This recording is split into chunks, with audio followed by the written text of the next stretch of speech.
Hello, good afternoon. Well, it's morning where I am, but I'm going to say good afternoon because probably by the time I upload this, it'll be the afternoon. How you doing? My name is Ray Hazlip, and I will be talking in today's episode of Games Analysis and Producer Perspectives. So, I want to tell you a story. It'll be a slightly long one, but hang with me. I have something good to say near the end of it.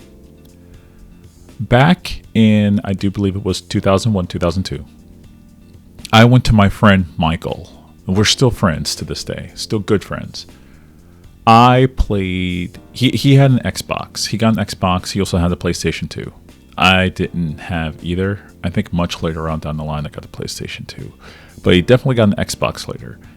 And I played a lot of Halo Combat Evolved at his house. We played it together. We played the co-op mode. We beat the game several times together. And of course, we played the multiplayer mode, 4-player multiplayer mode. We found a way to LAN party it up and play large multiplayer matches at other people's houses. It was fun.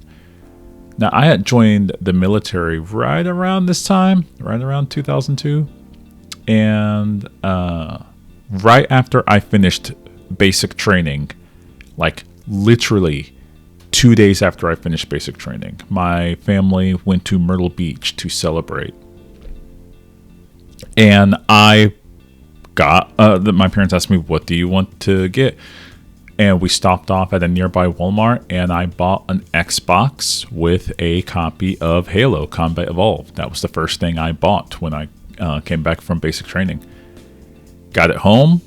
I played through the entire campaign by myself. My stepdad was really into it, so we played the campaign co-op together. It was a good time. Much later on, years and years of playing the co-op campaign. It felt like years and years, but a little bit later on, they announced Halo 2, and of course, that game came out while I was in AIT. That's Advanced Individual Training in the U.S. Army. And so I went to AIT for combat medic training. And Halo 2 came out while I was in combat medic training. It was only out for a couple days. So I went, picked that up, and that was the very first game I played and beat after being, graduating as a combat medic in the U.S. military. Eventually, much later on down in life, Halo 3 came out. Yeah. I was deployed to Iraq at the time for Operation Iraqi Freedom. But while in Iraq, I had my Xbox 360 with me, and I did not have an Xbox 3. I didn't own an Xbox 360. I bought one in Iraq at one of the PXs in Iraq and played the entire campaign of Halo 3 in Iraq multiple times, mind you. Even one time with co-op with some fellow soldiers and friends, and played lots of multiplayer matches. It was a good time. Good time. While I was in college, for one of the Christmases, I think it was in 2012, I want to say, it was like 20... I don't even remember the date exactly. But I got Halo Reach while in college. I want to say that was in like 2010. 2008, 2010. Played through that entire campaign. Loved it. It was great. Then 2012, I played Halo 4. And I did not like Halo 4 at the time. I'm sure if I replayed it now, I could find a lot of little things about it that I could like. But I really thought Halo Reach was the kind of the coda of the entire series. I was perfectly fine saying, okay, Halo is over. That's fine. That's how it should end. That's great. Halo 4 reignited the whole thing, and I was like, I don't like how this opens. I don't like how this is... it was fine. Eventually, I did play Halo 5 much later. I didn't get an Xbox One, or whatever they call it. Yeah, I think it was Xbox One. Oh, what an awful, stupid name. I bought it from my friend Michael, who remembers the good days of us playing Halo together. He bought an Xbox One because he wanted to play Halo 5 Guardians. He played through it. He thought it was okay. I bought the Xbox for him, brought it home. I played through Halo 5 Guardians. I just didn't care for it at all. I just don't care. And I beat it just to understand where the story was going. At that same time, I went back and played Halo ODST, because I never bought that game because all the reviews I read for Halo ODST at the time said that it was not worth the $60 price tag. So I didn't spend $60 on it. You know, I was a broke college kid. I wasn't going to spend $60 if I didn't need to on a game that many reviews are saying, hey, this isn't the correct price for it. I did play it much later. I played it back in, like, I want to say 2019. And yeah, that was the correct call. It was not a $60 game. You can beat it in like 4 hours or something like that. And finally, as a part of this story, I do believe it was 2021, 2022, Halo Infinite came out, and I played a little bit of the campaign, the multiplayer version of the campaign. I got to the very first place where you land on one of the Halo rings. I think it's Zeta Halo ring. And then I just stopped playing because I was like, I'm kind of done with this. That's my journey through Halo. And why am I bringing up my journey through Halo? It's because I have a lot of history with the company Bungie. I haven't had as much history with the company Bungie. I know they've made a lot of other games like Myth, like the Marathon series of games, Marathon 1, Marathon 2, and Marathon Infinite. I also played a lot of Destiny. When they split away from Microsoft, they started making the Destiny games. I played Destiny the day it came out in 2014. I also ended up doing Volta Glass with some friends and beat it. And, you know, Destiny came out, I do believe, in September, at the beginning of September 2014. And right around in October of 2014, when I was doing a nightmare mode or nightmare trial or something like that with some friends, we kept getting stuck. We kept getting blasted by the exact same enemy and dying. And I thought, wait a minute. I said this into the microphone with my friends, like, hey guys, wait a minute. I am actually not having fun at all. I'm just going to stop here. And I stopped, and I never went back to Destiny 1. So I played it for like a month and a half, 2 months, and then decided that's enough of that. I am all good. My friends, of course, got me back into Destiny 2. I didn't want to play Destiny 2. I didn't care. I said I got everything I needed out of Destiny 1. Destiny 2 Forsaken came out. I was told it was really good. I was told it changed a lot of things. So I bought that in 2017. Or 2018, one of the two. I think it was 2018, yeah. Played it until 2022. I played a couple of the different re-releases and patches. It was fine. It was fun, but I haven't fired that game up since 2022. I figured at that point, like, I'm done. I got everything I needed out of this. I don't have to play it anymore. And of course, I played the Server Slam of Marathon, and I was interested in seeing where it was going. I did not have a ton of fun with Marathon during that Server Slam. I thought I could see what they were doing. I could see the vision, but I just did not appreciate their way. I didn't appreciate that game style, extraction shooters, and that's fine. Not all video games have to be for me. I hope that the people that liked it really liked it. All of this to say is I have been a fan of what modern Bungie games are, and I don't want Bungie as a studio to disappear off the face of the earth. I don't want it to be another studio closure that we read about. I think that'd be uncool. That would be unfair. I think that there is a large storied history around this studio, and I want to see it stick around for maybe even another 30, 40 years. I would love that. But what I really want for them to do is to make really good single-player games. The last really good single-player game, as in this game is meant to be played by yourself solo, was Halo Reach. And there's a message, I don't know if it's still there in the Master Chief Collection, but there's a message at the end of Halo Reach of them acknowledging that as a studio, they are parting ways with their parent company, Microsoft, and they're going to go do their own thing now. And they're excited, they're scared of what the future may bring, but they're marching forth. And I thought that was and is a powerful message to go off of. But here we are. They went forth with Destiny, and a lot of people will agree that Destiny is a wildly successful series, and it lasted for 10 years.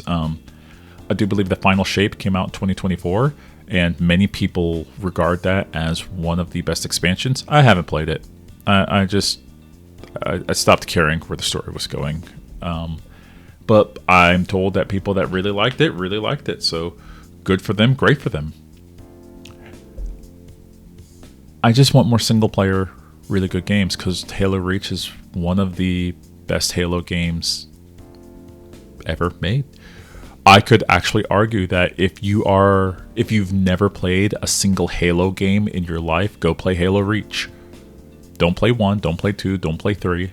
You can get to those, but you should play Reach, and you can decide to stop right there. Then you can go back and play Halo 1, 2, and 3 kind of as a curiosity, just to see what led up to the small little hints and story beats they deliver in Reach. But Halo Reach is a complete and finished story, and it is, in my opinion, Bungie at its apex. Marathon has not been that. Marathon is another live service game. Destiny 2 is still a live service game. It's still running in the background. But, yeah. So the first episodes of the series of games, analysis, and producer perspectives, those episodes were about how Bungie as a company is a sinking ship. And I was using Marathon, the game that recently just got pulled back. They said we're changing the release date. We have to pull it back. It'll take us several months. At that time, I didn't know how many months. I thought they were done with it. But it took them 8 months to rework a lot of things. You know, there were accusations of stolen art. Okay, it's less accusations and more like, no, there was stolen art in the game. They stole it from some user that posted their art online. And the gameplay was not great. Many people were saying like, hey, this game does not feel good to play. Apparently, they fixed a lot of that, which is great. And then the game came out. The game came out 2 months ago to wide critical acclaim. But it's not reaching the player numbers it needs to justify all of the money they spent on that. It's a hardcore extraction shooter, and any type of hardcore game is a rough sell for anybody, especially if it's a multiplayer game. It's really difficult to get really good at a multiplayer game if every time you log into it, you're just getting clapped straight back to the menu screen. Within minutes. You can't get better at a game like that. It's kind of like when you're playing a fighting game. Imagine if every time you played a fighting game, there was no single player mode to kind of practice or get better at. It was you had to enter your local tournament every single time. There's no other way to engage with the game. You have to enter your locals. And sometimes, depending on the game that you're playing, you have to enter your state championships. I just wouldn't play that fighting game. Like, no, at some point, I need time to practice. I need time to get better. There's a phrase in the fighting game community, the FGC, called labbing, where you need to just spend several hours, maybe days, maybe weeks, not at a time, but just in your room, in the training mode, in the practice mode, in the single player modes, just trying to get better at your craft, or just online playing against people that are similar to your skill level. There is no skill-based matchmaking in Marathon. Not anymore. I'm told that there is somewhere in the game, but I don't think the player numbers are there to justify there being one. I don't think there is one. So you log into the game. Now, let's say you bought the game today. You log in, within 10 minutes, you're clapped, you're sent back to the menu repeatedly, and that's it. Keep doing that. Can you get better that way? I guess, maybe. But there's no soft landing for brand new players. Not really. And the game is saying we're not having a soft landing for brand new players. I mean, yeah, sure, that's great. You can make a game like that, but what are you going to do to attract new players into your live service video game? There's a phrase that was told when I worked on the live service video game World of Tanks. One of the head of development had a phrase that stuck with me, obviously, for the past 12 years. And it's a really good phrase. It's that lions need food to eat. You can't kill, to extrapolate from that phrase, you can't kill all the zebras. You can't be the lion that kills all the zebras, even if you're full. Because if you kill all the zebras, you kill all the antelope, what have you, what are you going to eat? Now you just have a savannah full of lions. Now what? You starve. You can't make a hardcore game that's only filled with hardcore people. Eventually, you're not going to want to fight each other. And then that's it. Before I keep going on, we're going to take a small ad break here. Just a small one. I'll be right back. Here, give me a moment.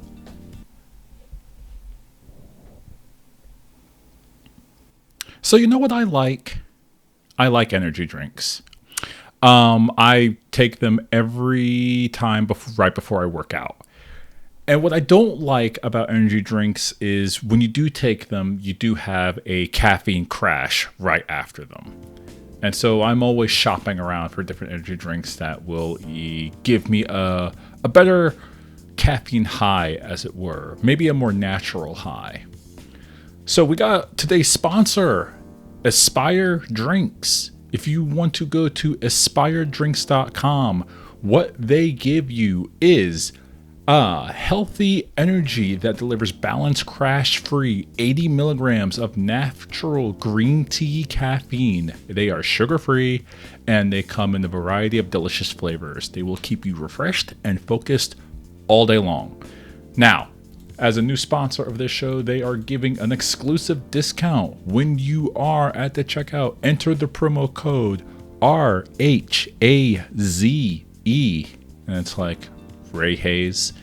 Yeah, RHAZE at aspire.com when you order some energy drinks. You can just buy a pack for yourself or just make a subscription if you've already had them before.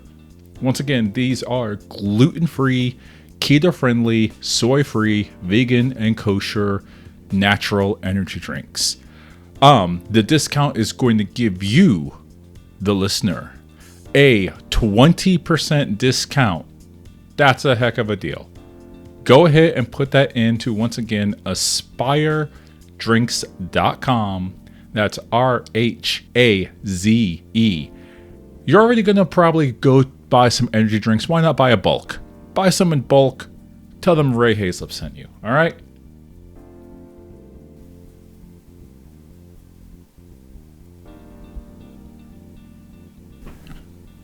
Do you like drinking coffee? Of course you do. You're listening to this podcast. That's pretty much most people listening to this love drinking coffee. What you want to drink, though, is locally sourced and sustainable coffee. How about some coffee where every time you make a purchase of it, 5% of all of its sales go back to charities to go ahead preserve the great outdoors? How about a coffee that only works with local farmers? Coffee that gives you a great taste. So thanks to today's sponsor, that is going to be Afuera Coffee. You can go to afueracoffee.com and you can order some specially sourced, single sourced actually, sourced from the Rainforest Alliance Farms in Central and South America, coffee beans, ground or whole beans, and get that delivered straight to your house. You want to use my promo code RHAZE, that's RHAZE, at afueracoffee.com. Order yourself some coffee and they're going to give you 15% off just for using that promo code. Go ahead, get yourself some coffee, and enjoy it knowing that you're giving a little bit back to the environment. Okay, I'm back. So everyone's still left playing Marathon, the game, right now, and there's not a ton of people left. The amount of people that are left playing this game drops sometimes still by 10 to 20% of whatever that player base is. Slice off another 10 to 20% each and every week. The people still left playing it are actual sickos. They are really good at the game. They have a lot of gear. They're dropping in with some heavy shields, heavy artillery, and they're ready to just mow down inexperienced and new players and just farm them. That doesn't feel good. I was listening to a couple people that do play Marathon online, their YouTube videos and whatnot, and even them that want the game to succeed, that play the game somewhat regularly. They're like, I think I'm done playing this game. Lauren Sontag of Inside Gaming was mentioning how he doesn't like playing the game that much anymore because, in his words, there are people dropping in with gold shields. I'm getting sniped from across the map. I lose all of my gear, and I wonder, what am I doing? There are better games. He doesn't say better games, but there are different games I could be playing right now that are worth my time. Why should I just walk into a game where someone is lurking in a corner that can just, their entire team will just annihilate me, and I have zero resources besides hopefully some skill to do anything about it? Hopefully. I don't know. If someone has a gold shield and you have zero shield, at a certain point that's not skill. That's someone with a lot of body armor and an assault rifle while you have a pistol and no body armor. The person that's geared up has a much better survival odds than you, and that's just math. You could win. You'd just be really, really, really good, I guess. On average, right now, on average, more people are playing Marathon, which is the brand new IP for Bungie.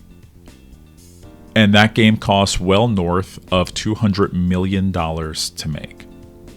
We can factor in, I guess, labor, resources, marketing, keeping the electricity on, server space, what have you.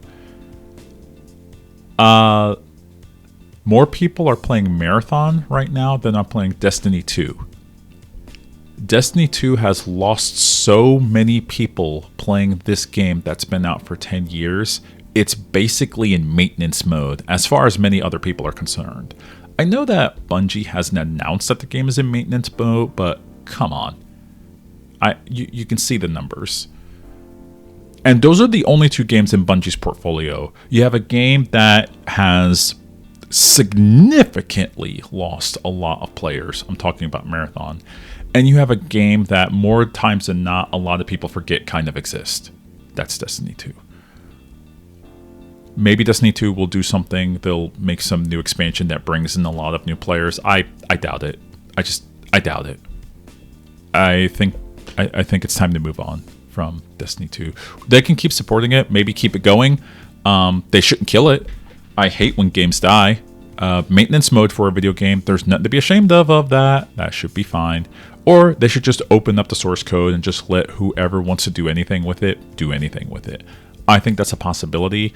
That's a brave thing to do. I don't know if they're going to do it. They should do it, though. But these are the only two games in Bungie's portfolio.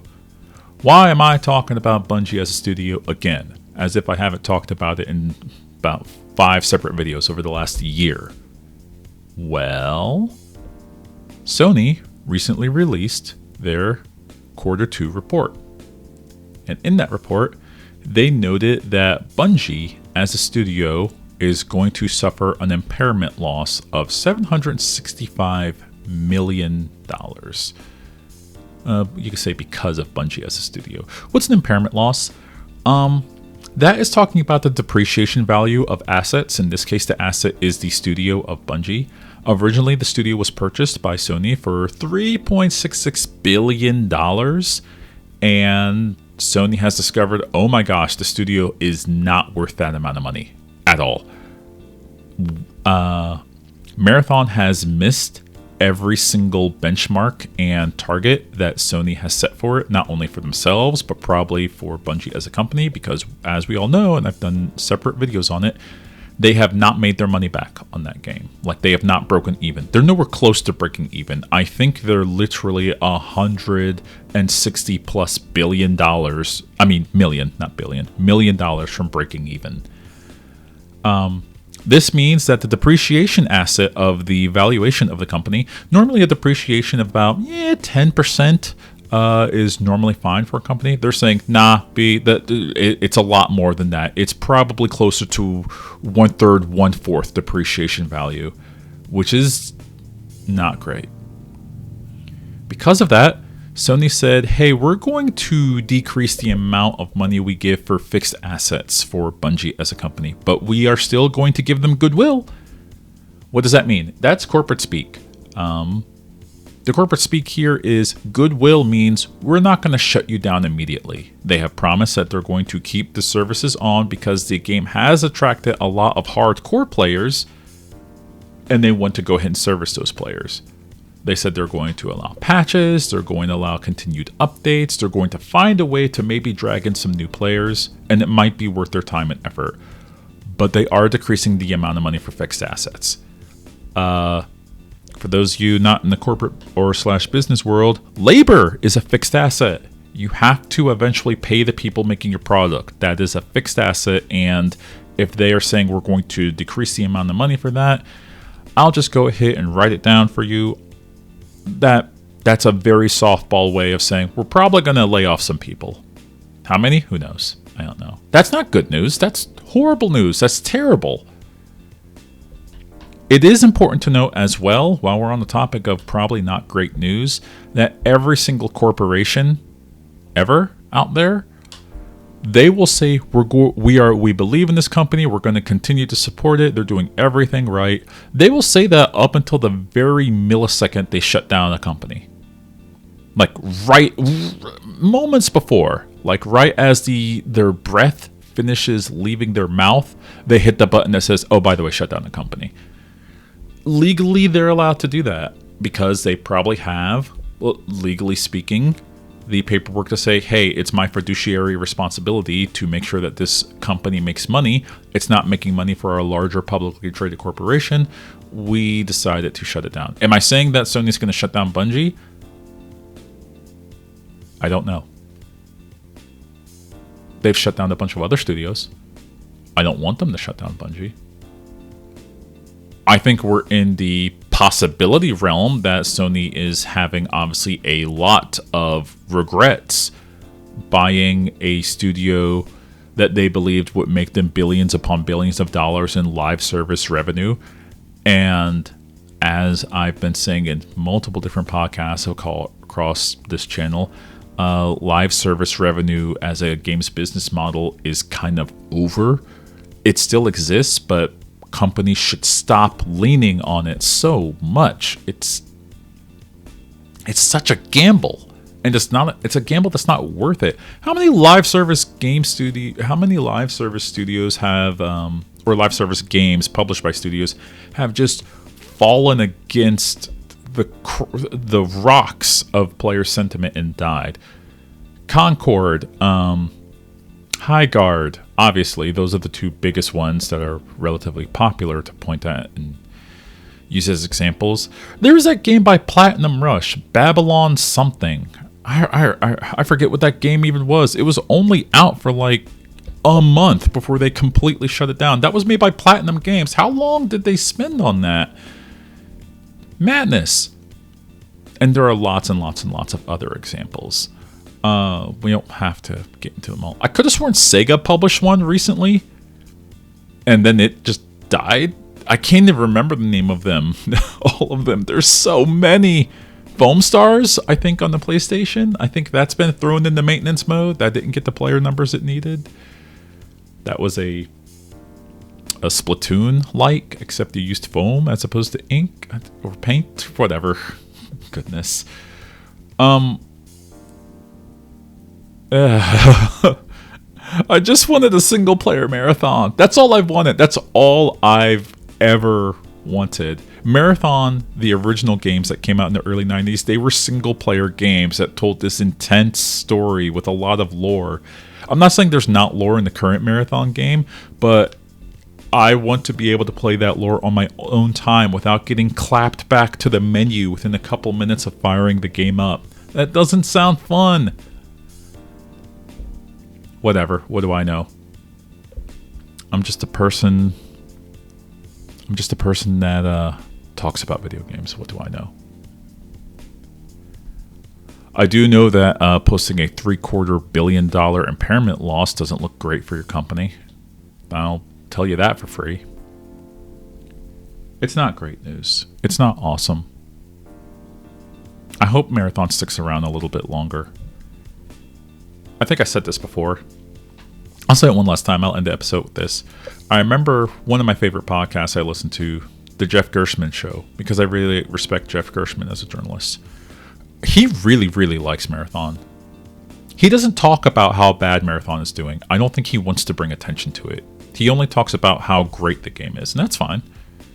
He never mentions how that game is on the rocks when it comes to player engagement. And if you're a live service game, being on the rocks is not a great place to be. Can they turn it around? Who knows? I don't know. Tom Clancy's Rainbow Six Siege turned it around. It took a while. They had to go free to play, and they had to completely change how the game is played from a user experience point of view. Marathon could do that, but it's been 2 months.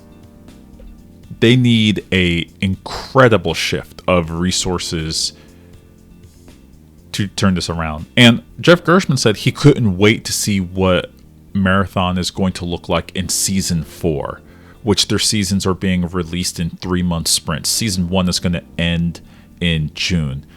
And I remember saying, dog, like out loud in the car when I heard him say, I can't wait to see what Season 4 entails. I'm like, dog, you need people interested in Season 1. What are we talking Season 4? There might not be enough people in Season 2, but whatever, right?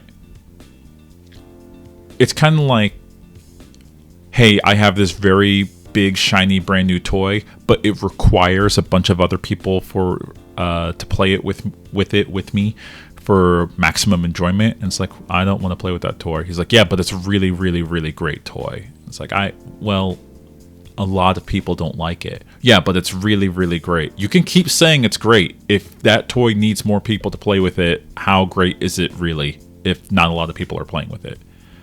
This is not me saying Marathon isn't a fascinating game. It is. It is me saying that there is something to be said about having a large live service game that appeals to a lot of people. If you want to make a hyper niche live service game, I hope it didn't cost you $200 million to make. Just some food for thought. I don't know. That's it for me. Thanks very much for listening. I appreciate you. If you want to listen to more episodes, you can find them right here on this podcast, unscriptedgaming.com. And you can also go to our website. Same thing, unscriptedgaming.com, on the YouTube channel. You can also go ahead and take a look at our Blue Sky account, where I'm semi-active on it, which is just Unscripted Gaming. If you want to go ahead and send us an email, go send it to unscriptedpodcast. I've actually gotten a couple different emails. We might have a new sponsorship coming up here soon. I'll tell you about that maybe later. But thank you very much for talking or listening with me, letting me talk at you. I hope you have yourself a fine day.